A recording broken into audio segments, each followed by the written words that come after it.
বীর মুক্তিযোদ্ধা মরহুম আলহাজ ইসহাক আলীর স্মরণে রাষ্ট্রীয় মর্যাদায় জেনারেল সালাম দেবে। সশস্ত্র সালাম।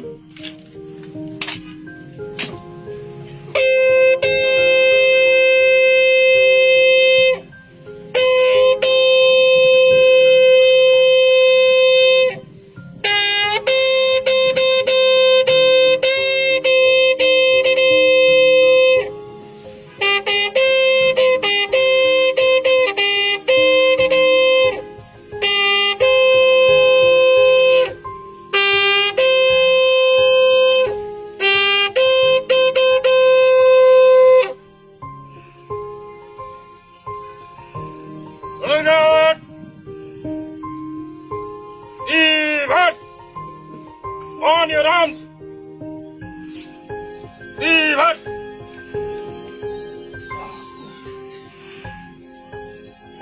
Up.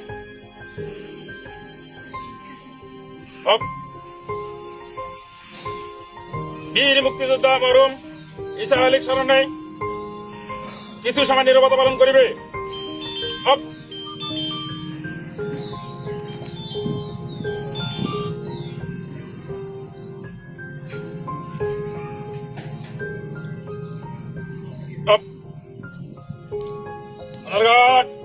বীর মুক্তিযোদ্ধা মরহুম ইসহাক আলীর স্মরণে জেনারেল সালাম দেবে। সশস্ত্র সালাম।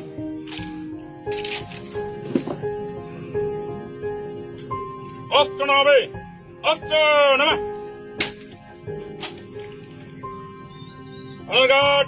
কাঁধে অস্ত্র নেবে।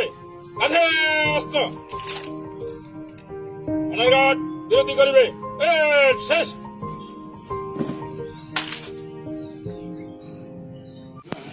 বীর মুক্তিযোদ্ধা আলহাজ মোহাম্মদ ইসহাক আলী, আপনারা সবাই তাকে চেনেন। তিনি স্বাধীনতা যুদ্ধের একজন সৈনিক। আমি ওনার সম্বন্ধে দু একটি কথা বলবো।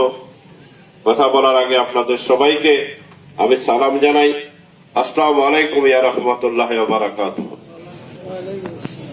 আপনারা জানেন এই দেশ বঙ্গবন্ধুর নেতৃত্বে 1971 সালে স্বাধীনতার সংগ্রাম হয়েছিল, যুদ্ধ হয়েছিল। এই যুদ্ধে যারা অংশগ্রহণ করেছিল সক্রিয়ভাবে, সশস্ত্রভাবে যারা দেশের স্বাধীনতার জন্য যুদ্ধ করেছিল, তিনি ইসহাক সাহেব তারই একজন সদস্য, বীর মুক্তিযোদ্ধা। আপনারা সবাই চেনেন, উনি দীর্ঘদিন শতাবগঞ্জ চিনিকলে চাকরি করেছেন। আমরা সবাই ওনাকে ইসহাক ড্রাইভার হিসাবে ওনাকে সবাই চিনি। উনি অত্যন্ত ভালো মানুষ ছিল। আমি ওনার স্মরণে শুধু একটি স্মৃতি চারণ করব। 1971 সালের 16 ডিসেম্বরে আমরা বিজয় অর্জন করেছি।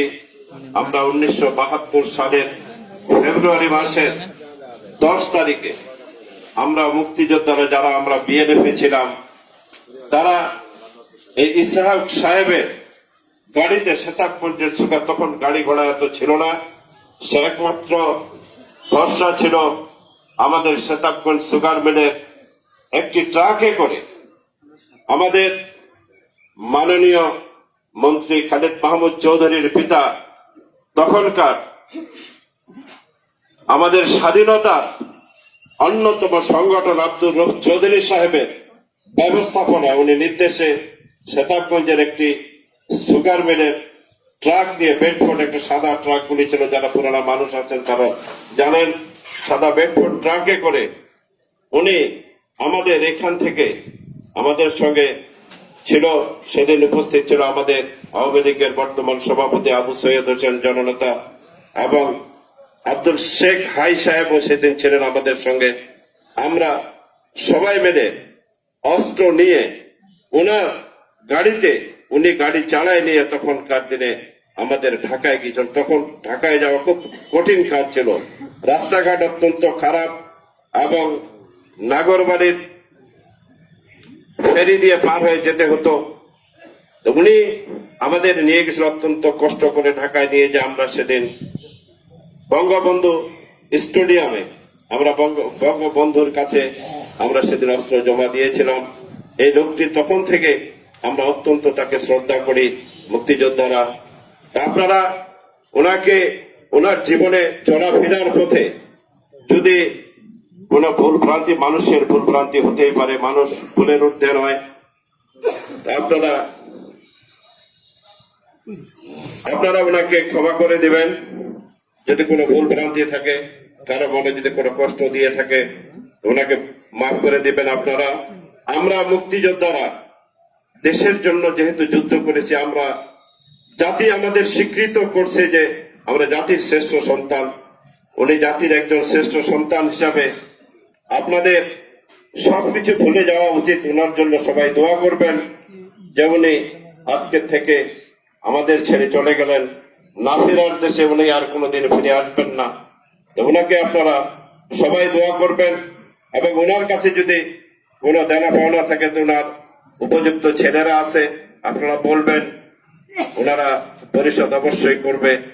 তা আমি পরিশেষে আপনাদের কাছে, সবার কাছে আবারও আহ্বান জানাবো, আমরা ইসহাক আলীর জন্য আমরা সবাই যেন দোয়া করি, উনি আল্লাহ তাআলা যেন ওনাকে জান্নাতবাসী করে।